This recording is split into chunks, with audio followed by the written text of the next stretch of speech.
back for an all new show. Listen, I've been trying to catch up with this person for a while now. Rapper, actor, Common, who I've been able to get to know personally and been talking to about coming on the show for months. He's now here, and we're going to get into all things Common, including the breakup with him and Tiffany Haddish. All right, and we got Common in the building. You know, it's weird calling you Common because I call you Rasheed, and then when we were in Chicago, people were calling you Lonnie. I literally thought we were talking about three different people. I know. So I have like so many different names, but really, Rasheed is what everybody, as you know, Jason, was what people that know me call me. That's my middle name, and my father actually chose that name. His name is Lonnie. My father he transitioned, but in 2014, but his name was Lonnie, and he gave me the name Rasheed as my middle name because he was into Islam and he also was like a Christian too. So he was just like, I'm gonna give you this name Rasheed, and that's what everybody calls me. So only people who on the public level be like, yo, Common, So what's the distinction between Rasheed and Common? well, I think to be honest, the more I'm starting to live and grow, I feel like it's starting to be more of a distinction. Meaning, Rasheed is like a little more. My personality is a little more. What would I say? I think it's more quiet, um, more private, more like I like being around people that I really know and love. And I think, me as an artist, because of what it entails to be an artist, to be like Common and be out there, sometimes I realized that sometimes I didn't maybe want to socialize, but I still went out and did it because it's part of what we do to work and progress. But I gotta Mhm. say, Jason, it's never been a real big difference between me being Common and Rasheed, like meaning that it's times when I'm on the street and I'm just like, if somebody greets me, I'm gonna talk to them like I know them in a way. I know they greet me because they know me as Common, but I don't think it's like a big difference, like where I got this big whole different persona. I just think when it Mhm. comes to performance, it I think the line draws just when it comes to being more private. Rasheed is a little more private. You know, one thing I always tell people when I let people know I know you is that when I first, well, first of all, the first time I met you, I don't think you remember this. I'm gonna tell the story. I was probably about 300 pounds and trying to work out, and I used to go to this gym called Crunch. You used to go to Crunch. The Yeah. trainer I signed up with was this crazy white dude who was like a military guy. I don't know, and he happened to be training you the first day that I came to work out with him, and you had this green tracksuit on and you were fit and I was overweight and he was going in between both of us and I felt like I needed to keep up with you, but there was just no way because your fitness, you've been serious about fitness for a long time. I literally thought I was going to die that day. And I think my obituary would have said Common killed me because I would have had to be extra. But I've since lost the weight, and I always tell people the one thing I feel like about you from that moment to getting to know you personally is you're very present and very disciplined in what you do. Like when you talk to you, you're very, it feels like sometimes we talk to people and we're not really giving them the real attention. Like we hear them and we see them, but we're not really like interested in what they have to say. But I really feel like when somebody talks to you or they're with you, like you really are giving them the time and attention that they need to connect. And I don't know, where did that come from? You know, um, I feel like I'm a people person. I love people and I care for people and I care about people's feelings and honoring and respecting human beings. So like I said, whether I know you or don't know you, obviously people I'm closer with, I'm gonna have more time and energy, but still, you know, if I met you at that gym and we struck up a conversation, I'm just gonna talk. We working out together. We in this together. I think growing up in Chicago for me was a real good lesson on being a human being, being a black man, being a child of God, being authentic to who I am. And I think part of that came with just, one of the results was like really being able to relate to other people, no matter what walk of life they're from, and be able to be myself around those people. So I consider myself a real, really, God loving, caring for people type of person. So I think that's what allows me to just connect. And yeah, that's where it is. By the way, man, it's amazing to see, you tell that story, and to see you now, and like the work you've been putting in, and it takes discipline just to actually practice a certain lifestyle. And to answer the second part of your question, that discipline, that I think the discipline for me started with my mother being like, yo, you got to do this schoolwork or you ain't gonna have privileges.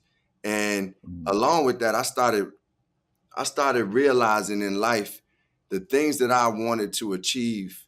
Once I started getting some like dreams and visions for myself, the things I wanted to achieve would take some discipline. Like Jason, I actually believe like some of the people that we see are most successful, some of them have more discipline than talent, to be honest. Um, and no, don't get me wrong, you gotta have some talent to get to certain levels of artistry Right. and those things. But discipline is such an important part. I mean, we know about it from me, Michael Jordan to Kobe Bryant to LeBron James. I'm a big basketball fan, so that's why I'm using them. But I see it from from different musicians I know, different actors I know. And discipline is a key to reaching your vision and dreams. So I think, once I had a dream, I was like, man, I gotta apply myself. I gotta discipline myself to get there. Mm. You talk about basketball. We went to the All-Star game in Chicago where you were. Were you one of? What was your official title with that? Because I felt like you were the conductor. I don't even know basketball like that, but I felt like you were so proud that it was in Chicago, that your performance was amazing. Your energy of. I felt like you put it on. Did you produce it? What was your role? No, I mean, I honestly did feel like an ambassador, and it's two things that I really really love is Chicago and basketball. So it was like the best of life for me, to be at home. A lot of my friends came in town. You all were in town. You, Tiff, my daughter. It was like just a good time, and I was able to play in the celebrity game. I was able to, be be a judge in the dunk contest. And then, we created a piece. Like I couldn't even describe exactly what the piece is. It was like a mixture of spoken word with live performance, theater type of introduction.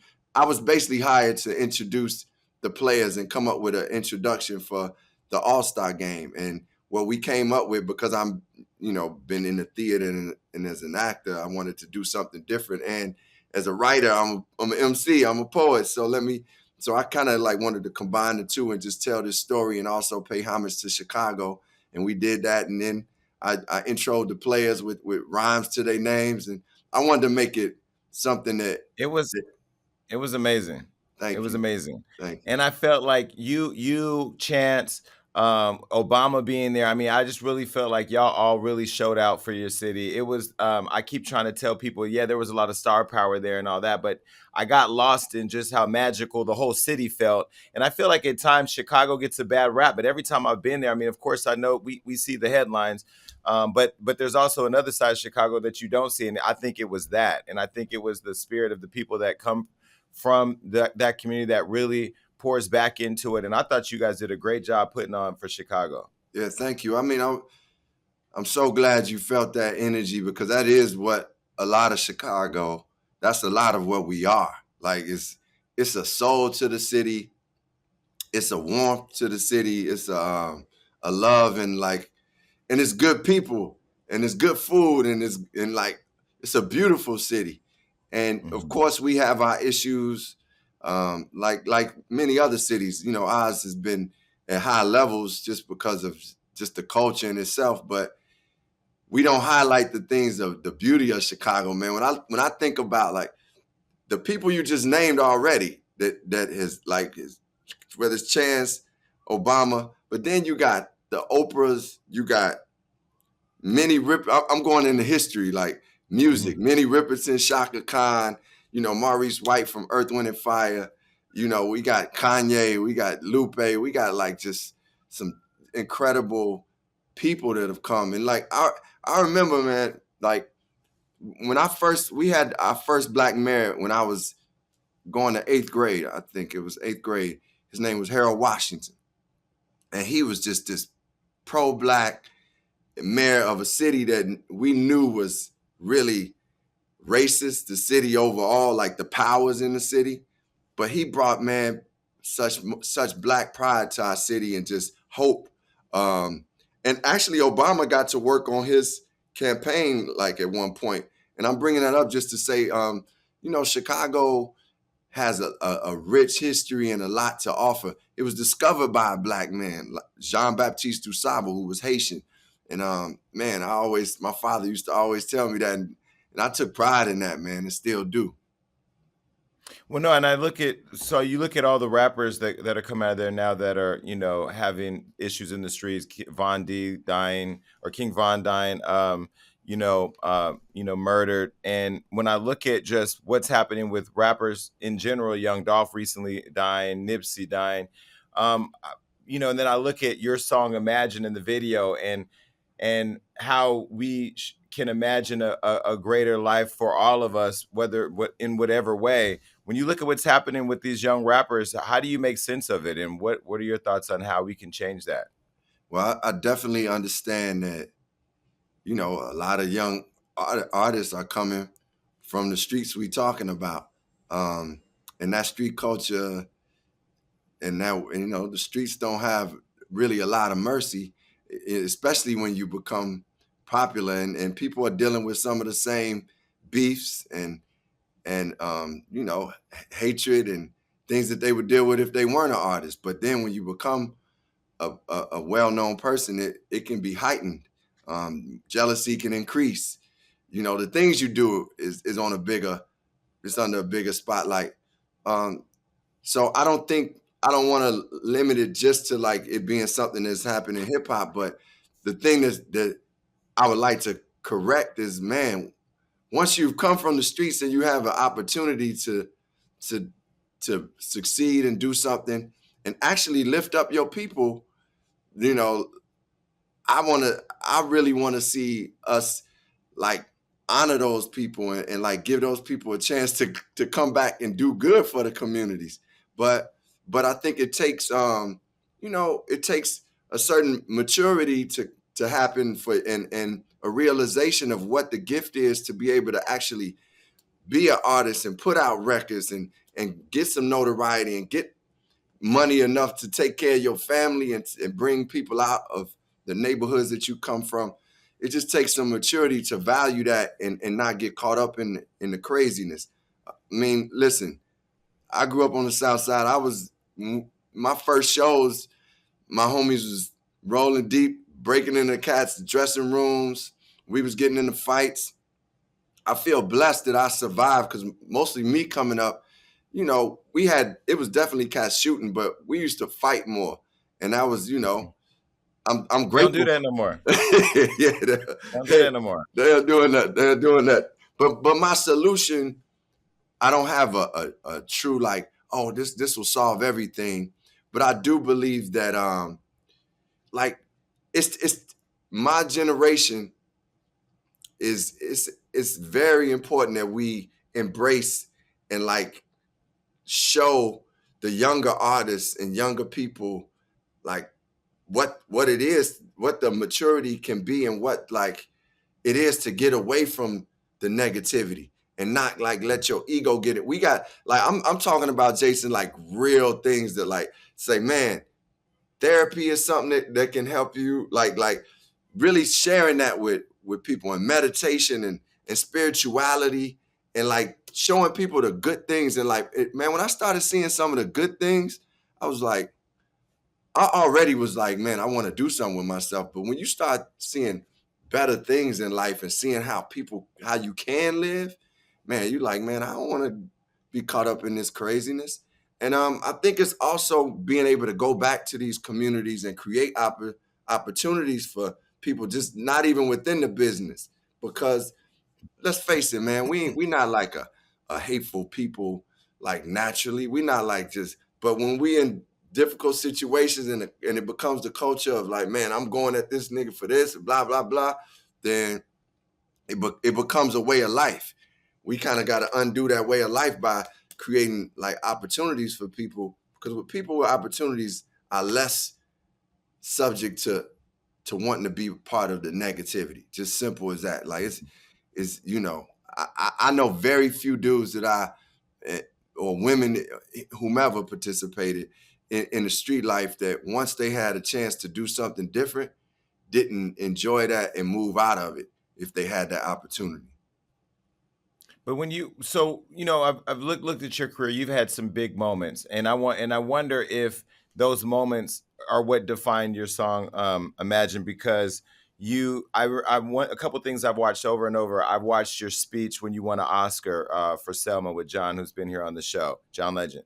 That was powerful. Watching Oprah's reaction, watching the audience's reaction, your speech, and then I think another moment. What was the other moment I wanted to talk about? Okay, it was that one, and I'm gonna think about the other one. Okay, but Okay. when you're up there and you're standing up there winning that award, which is a representation of greatness in that arena, which is the highest arena in the arts, I think, and winning it for a song that was so important, and people being able to see that. Oh, your other one was performing at the White House with Yolanda Adams. I have watched that probably 1,000 times for the Obamas in front of our first and only so far black president, in what looked like the most magical night ever that I didn't get an invitation to. Oh, Um, okay. when you look at those accomplishments, does that unlock the idea that there's so much more you can keep doing, and then know that it's helping other people to see themselves in you, like I can do that too, or I can be greater than I ever imagined. Yeah. Man, to go back to something you asked too, is like, as far as helping the community, and I'm gonna answer your question. I, Hmm.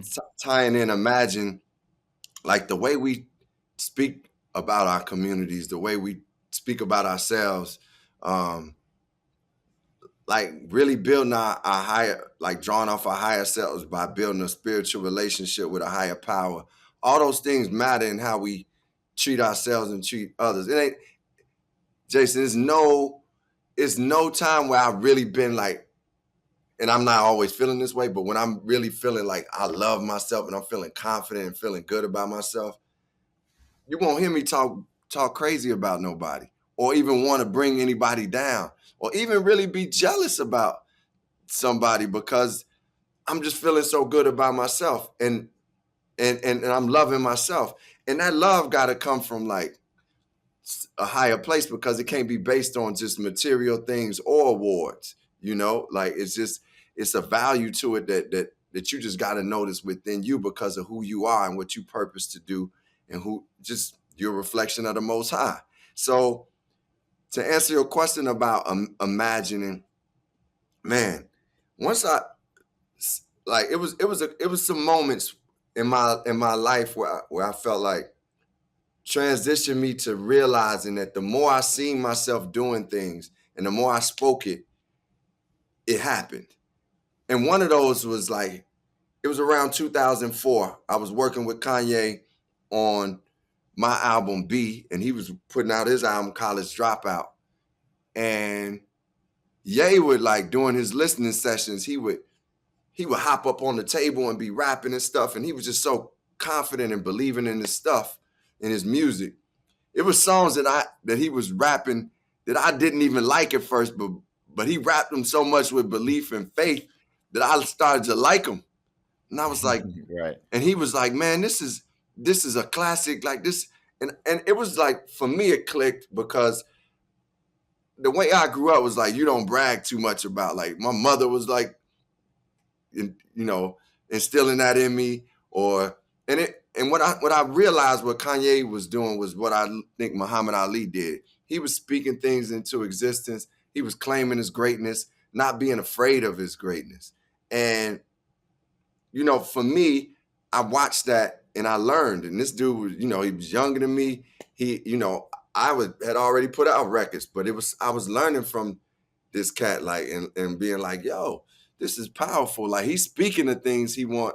And I started, saying, oh man, it's okay to embrace my greatness and see what I want to be and say it. So I started like really applying that and, having my own prayers in the morning, ways to applying it along with the discipline. And that ended up being like me eventually saying, man, I want an Oscar. I want Oscars. I want these things. And not being afraid to say it and really, trusting that I would get there in a certain way. And of course, once, to be honest, once I got on that stage, um, prior to that, but getting on that stage was like, man, it's nothing that's not within reach. And as you said, I can imagine myself doing other things as an actor, achieving those levels. Like, and then, being at the White House, that was going to the White House to perform for President Obama and First Lady Michelle Obama.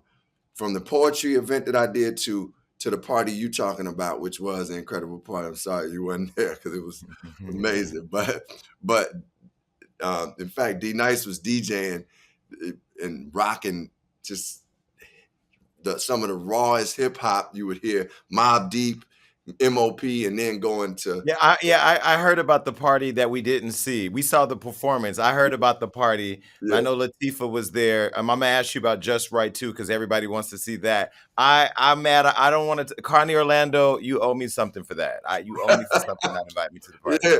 But that being said, like being around, and seeing, first of all, just seeing the first Black president, but then me knowing, okay, I'm participating in something with the first Black president. Well, man, it's no limitations. And that's exactly what I want, like people, younger people to look at me and be like, oh man, I can do anything. Like, and I really do believe they will go further than what I've done and what we've doing, Jason. But we truly have to, set that bar and be an example. Because one of the only reasons I believed that I could do certain, like even win a Grammy at first. The first time I realized I could win a Grammy was because the Roots had won a Grammy, and the Roots was my guys, and they were like, more to the of a left type of group as far as, it wasn't mainstream music that was getting played on the radio. It was artistic music that was more of an underground following. And that's what I come from. And I saw them win. I mean, I was there and they invited me on the stage. And at the time they beat out like Fat Joe and R. Kelly, DMX, Puff Daddy. I was like, what? Like they won it. I was like, yo, like, and at that point, I said, man, I can actually win. So I can win a Grammy. And my point is, seeing somebody doing it is very important. That allows you to know that, man, this is reachable. But I also have to say it's important that even if no one has done it, you also have to realize you can do it too. Like that's where the power of imagination, and that's why I even created that song. Imagine was like I've been deep into this book called The Power of Imagination, and just talking about how everything we create and everything that is created comes from the unseen initially. Even when it says, if you go to the Bible, it says God created the world, like, out of darkness, he created light. So light wasn't even there if you go from that philosophy. Or if you just think about these computers, somebody had to see this before it became. Michael Jordan had to see himself like flying before he did it.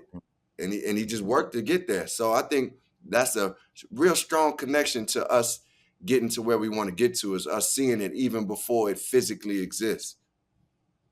So you talked about Kanye West. He recently sat down with our friend Noriega and did an interview that broke numbers. The interview was wild, and he said a lot about John, his legend. He said a lot about Big Sean, biggest mistake of his career. When you look at the Kanye today that we see in the headlines, where slavery was a choice. These sound bites that just penetrate the internet beyond anything. And then you look at the Kanye that you were in the studio with. How do you make sense of all that? Well, Jason, I have to say that Kanye has not changed the way he expresses himself. When I met him at 19 years old, I met him through No ID. Kanye would sometimes come to my basement. That's where I had my apartment. I had a builder, owned a building in Chicago and set up an apartment. Kanye would come to the basement sometimes and he would be rhyming with me, freestyling, and my homies would be around and Kanye would say something like, man, that shirt is whack, man. Like, like to my homies, and they'd be like, hey, Rosh, I'm gonna have to whoop this. Yo, man, I'm about to have to smash this cat. What's up with that? And I'm like, yo, chill out. The dude just, he hasn't, I ain't used the word no filter, but that's just him. And I never felt like his intention was to hurt. He just, it was almost like a gift and almost like a default that he just spoke his mind unapologetically, didn't think about who was around. I honestly admire the quality to a lot because I feel like the one thing that you can say is he lives in his truth. Whether his truth might even change, like my truth changes. So like if the truth if his truth changes, he will acknowledge that and speak it. Um, you know, that's my brother. I love him. You know, he called me something he said. I guess he's like a light skin. I'm followed by the Democrat. Whatever he said about the Democrats, I can't remember. But I don't, like that's my brother. So I feel like we So can. when he attacks you like that, do you just hear it and be like, "That's just yay"? Like, I love you. That's your opinion. Yeah, It's not personal. yeah. I don't take that personal. And look, that brother showed up for me at times where I was like down and didn't know what I was gonna do with my career. And like, man, we just bonded. And he's been there with me through tough times. I've been there with him through tough times. He showed up for my 40th birthday party when like it was only a few people there. He flew in town just to make sure. Like he's done that for a lot of friends. So, and I'm not saying, he's flawless and, you know, but when you have a brother or a sister or somebody you love, they they're not gonna be perfect and you're not gonna agree with everything that they do. I don't agree with everything my mother says to me, and we can love each other and disagree. So, and at times I could be pissed off at anybody, like I could be mad at Ye. He could be mad at me, but that won't stop like the brotherhood and the love. So, I view it like, and especially when it's something like what he was saying, about like, man, he followed by the Democrats. I'll be more offended if he was dissing my rhymes, and then I'll be like, okay, I'm about to show you, yay, like, but in many ways. But it's safe to say if he runs for president, you're 2024, you're not performing at his inauguration, though. I, I might perform if he called me and say, Ross, can you perform? I might perform. It's my brother, man. I might perform. So your father, like my father, stepped out on your mother when you were younger, and then you sacrificed a lot in raising your daughter to get to where you are. When you look back over your experience as a son to your father and a father to your daughter, what do you think about the sacrifices that were taken in order for you to be where you are and for your child to be where she is and your relationship where it is now? Jason, that's a really great question. And then I feel like it's something I've been discussing lately because I'm like, my daughter is, man, me and her just continue to get closer. And as she gets older, it's just like a even more fun relationship and a more, like I listen to her, but I've been listening to her since she was younger because she has some type of wisdom that I feel like you could learn a lot from children, to be honest, is why I listened. Um, but I realized that the work that I put in to like get fulfill my dream, because I don't want to, you know, a lot of people say, man, I just doing this for my kids, and that's not solely the case for me. I was also pursuing my dream, and I also was doing it to make sure I could take care of my family, including my daughter, and you know, essentially my grandmother and whomever else may need finances at this time. I feel like I made some good choices. The only hiccups I feel that I had with that, as far as being a father, was because because Amoye, my daughter's and her mother and I, you know, like many baby mother, baby father, were trying to find our way and find out how to relate as parents, being so far away and like just mentally far away and just not being in like a family setting. It took time to for me to be able to actually be a father in like in the presence of a father, you know, like the true presence. Um, and it took some struggles that we went through, you know, like as she got older, and you know, and I talked about it in the book, how she was really like, well, you should have did this and did these things for me. Um, some days I'm like, because when she calls me and she's like, look, Dad, I need to take this trip with Kennedy, which is her best friend. I need to take this trip to go here. And I'm like, cool, I got you. I feel like that's where the balance has come in, meaning some things that she might have felt she missed. Um, I feel like I'm able to provide now in a way that is helping to fulfill her. Like she's been able to. She graduated and went to Thailand. I never been to Thailand, but Mm-hmm. it's like those to be able to provide those things are very valuable to me. You know, for my daughter to travel places that I don't go to, and you know, she's in law school now. Like she don't have to worry about that. And it took that work because at the time she was born, I didn't know where my rent was coming from. I actually was about to, like trying to get transition from one label to another. I was putting out 12 inches to to feed the family, 12-inch singles and doing show to show as the great Andre 3000 say, living check to check. You don't move your Mm-hmm. feet and I don't eat. We like neck to neck. I was in that space. So, you know, I feel like, you know, I could have always been better in certain areas, but I feel like it balanced out now. And my daughter, she knows the truth. And my relationship with my father really balanced out eventually too. I still had to do some work on myself because when your father not around, even when you love him as an adult, you still have some things in your childhood that you feel you missed.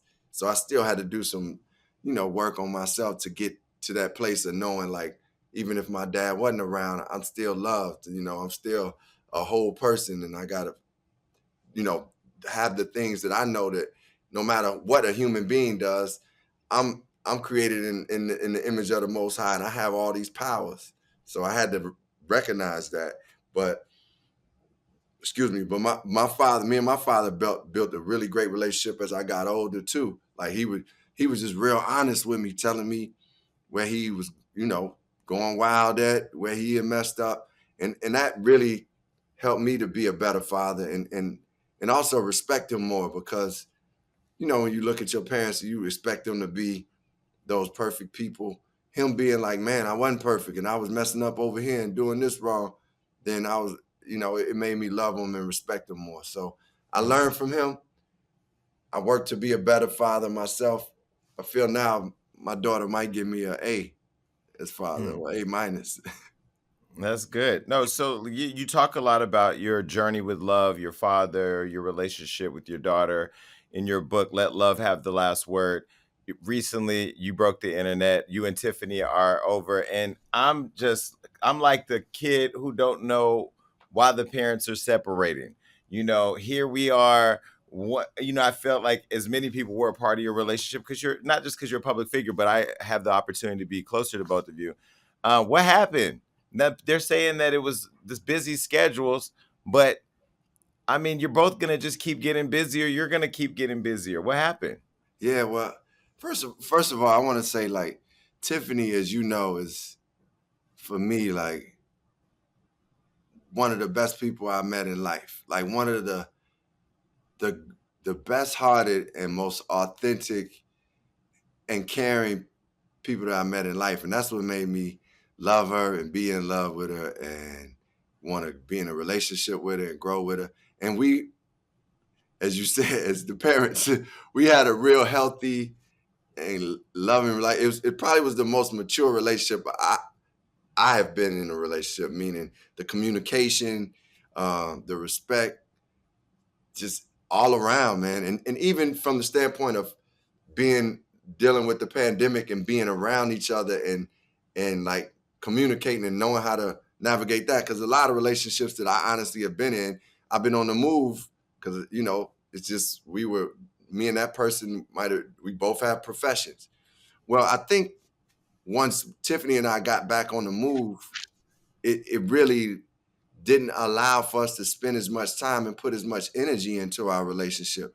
I don't think the love really dispersed. I just think it was just like we weren't feeding the relationship. And as you said, neither one of us is going to stop. Like we both care about our crafts and what we do, and we care about love too and partnership. But I think the energy that has been put into our careers and continuing to want to do the things that we do for ourselves and for the people is like it was hard for me to balance all of that and keep the relationship fed. And I think I had to come to the understanding that and we came to the understanding it was a mutual thing essentially, that we came to the understanding that like this is what's going to be best, like for us to still continue to love each other and be there for each other, is to not be in a romantic relationship, because we won't be able to get to that. And I don't want to be 1 foot in, 1 foot out. It's not about anybody else or another relationship, because that's not where my heart and head is. It's just really honestly is actually committing to the to so much work that we do, that it's hard when the other person is working just as much to actually give time and love and nurturing to the relationship. But you're big on sage and cleansing space and really, the chakras of the world. I know that I don't know if you're the one who inspired her to do it, because she inspired me to do it. I was walking through my house saging one day, and one of my friends says, "Don't bring that spirit in here." I'm like, first of all, it's my house. I bring whatever I Right. want. Exactly. But what couldn't y'all have saged it, saged the schedule, something? I mean, was there just no way of figuring out how to make it work in the whole demand of your career? Because I mean, I I don't know. I'm biased, but I loved y'all together.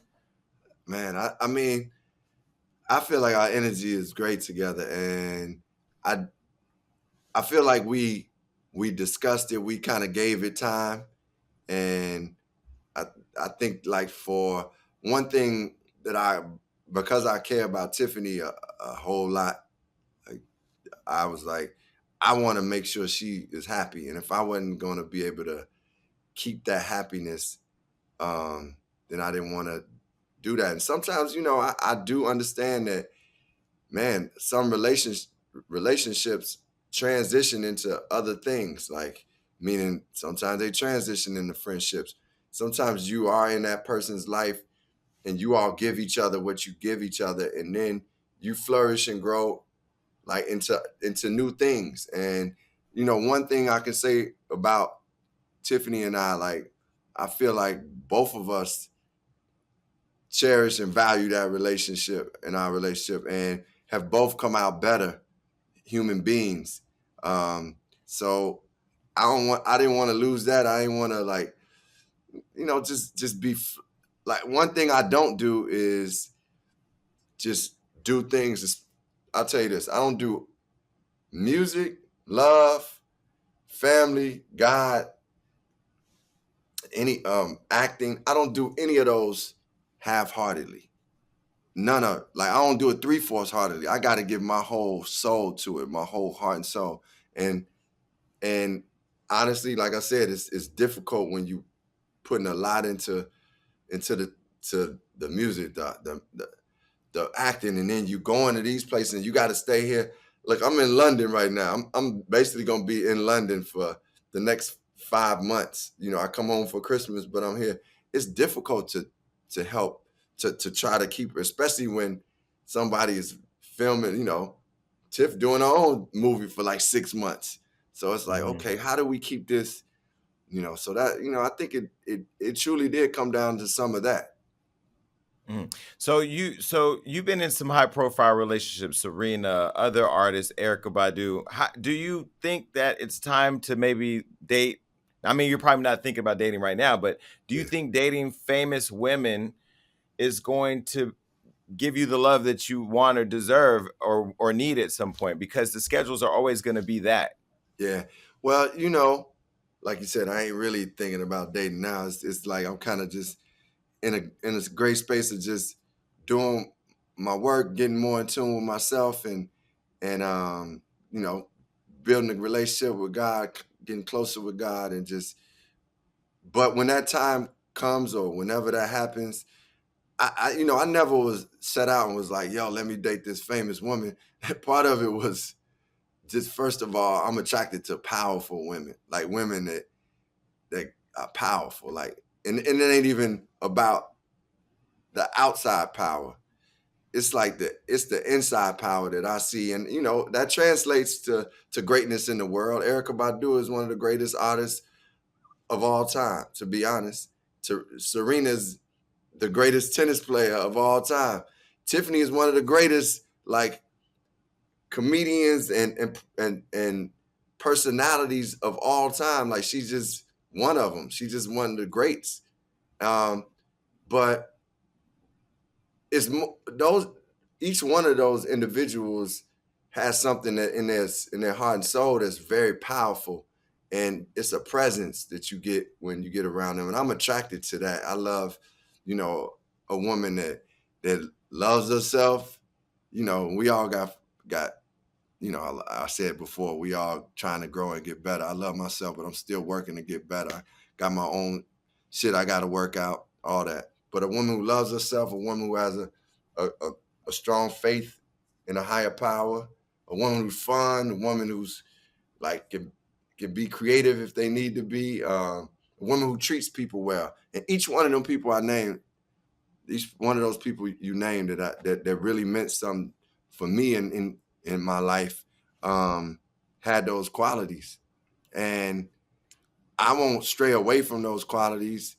I try to, Jason. I try to stay in the present, as we talked about, like, um, not projecting on. Well, if this person is famous, then I can't date them. It's really just going to be about that connection at that time, not putting too much, on it. Like, one thing I learned at this point in my life is get to know somebody, enjoy the moments, be present with them, communicate, be honest, have fun, and see where the relationship goes. Every relationship is not going to be, oh, it's going to marriage. Some will. And hopefully if it does, then that's you know your last stop, as many might say, and that's what it is. But Mhm. some won't, and you have to take that into consideration and be honest with where you are. I never will be that person that is like in a marriage and you look 7 years down the line and they unhappy. You know how many friends I got that I've known that ended up, 15 years later being like, man, I was unhappy for 10 years. What? Mhm. Like, Yeah. that's a tough life to That's live, a man. that's a major sacrifice because you only have one life to live. Like 10 years, that's a whole. I mean, especially at 45, when you get to an age where 10 years, that's a long time Bro, that you can't I'm, get back. I'm 49 years old. Like, I'm still learning and growing, but I definitely value each day, each year. I'm grateful. And I'm like, man, I'm gonna enjoy this and be real clear and honest with where I am. And I don't like just react. I'll try to assess things and process things and communicate and see. And if over a long term, like meaning if my friend had told me, man, I was unhappy for like a year and then things got better in this relationship, then that's different than being like, I was unhappy for a 10-year stretch. That's a long time in life to just be unhappy because of a relationship, you know? So my point is I'm open when it's time for me to be in a relationship. I'm open to just being in tune with the right person and being present with them and seeing where it evolves and grows to. I don't have any. I used to tell myself, man, I got to get married, or I'll be even in public being like, yo, when you go get married, Rasheed? Man, soon when I find the right. I'm not putting that pressure on myself or expectation. I'm just going to Mhm. honestly just go with, with where I am in life and try to be in tune and be open hearted. If I can be open hearted, then the truth is going it's gonna come out and it'll evolve to where it gets to. That's why I say it's one of the most important things that happened for me in relationships, and the reason why I felt like Tiffany and I was able to be clear and have a healthy and a really vital and beautiful relationship was because I know who I am, and I was able to have my time to myself to be like do my spirituality and be like, okay, this is what I really feel, and I want to share this time with you, and this is how I feel. Like it's important that a wise old cat told me after I was going through a breakup. He was like, "Bro, you can't love that other person more than you love yourself," and that's just important for me to know, like for us to know that Mhm. it, the more you love yourself, the better you'll be able to love someone else. So that's Mhm. that's where I am.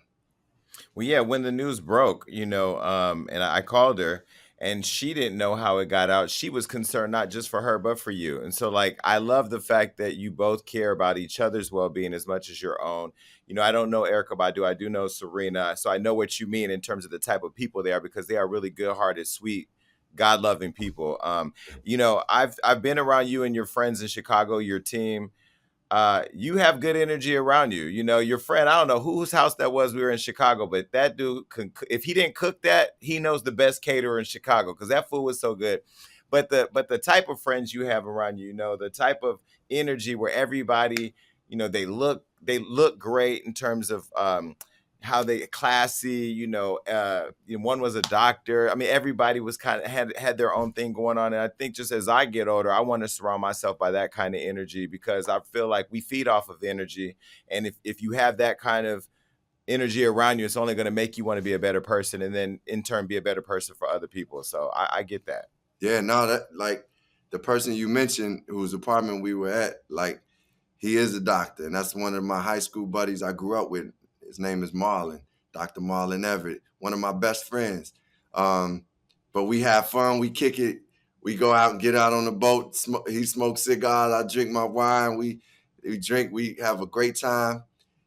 He, but he also he's somebody I can call and talk to about things that's important in my life. He's also the one that's telling me, yo, you need to do these things. Like he supports me. Like I remember I made the album Electric Circus, which came out in 2002. And I remember I made it. It was so out there. He was like, man, I wish you should have brought this album out in 2012. Like, what was you doing? Like, this shit is too crazy.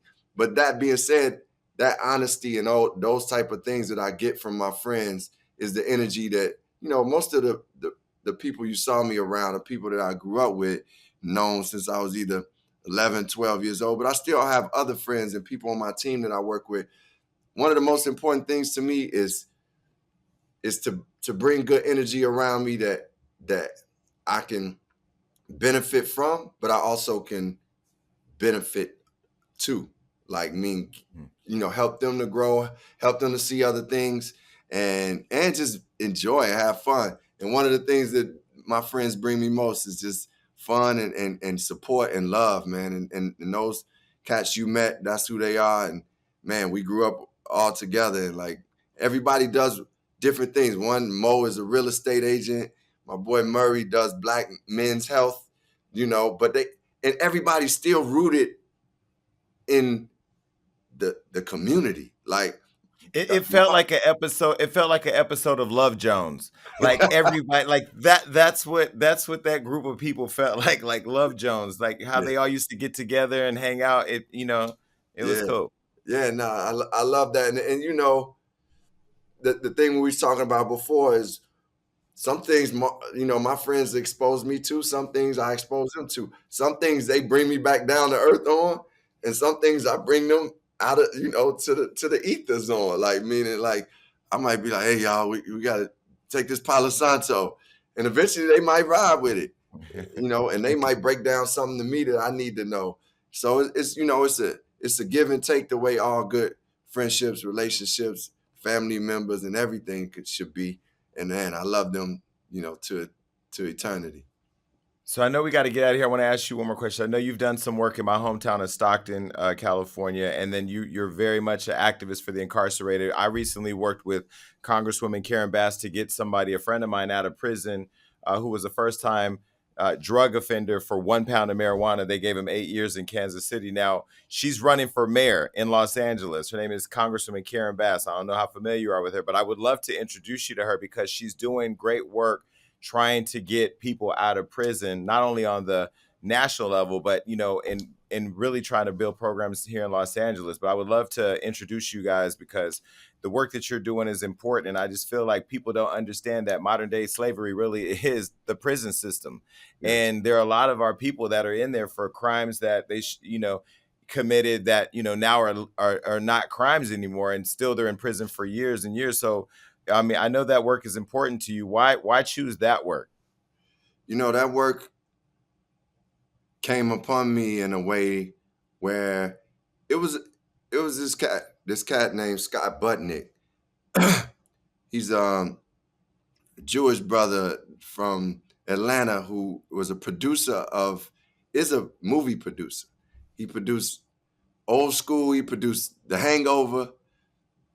This dude changed along with producing, he got into like prison reform work and was really doing like heavy work and is still doing heavy work. He has an organization called ARC. He would come to shows that I had and would bring formerly incarcerated people to the shows and would be like, yo, Common, I want you to meet these cats. I would meet them. He said, I want you to come to my camp that I have for juveniles. This dude his whole life is committed to. Man, I look at him like an angel, bro. Because when I walked into the prisons with him, people, Scott, like this dude done changed so many people's lives. Put it this way, Scott is this dude. I was at a concert, Chance was performing. President Obama was sitting there watching Chance perform. Scott had somebody on his phone because he be giving people that's incarcerated his phone number. He had somebody on his phone. He put the phone up to Barack Obama's ear to say hi without even asking Barack.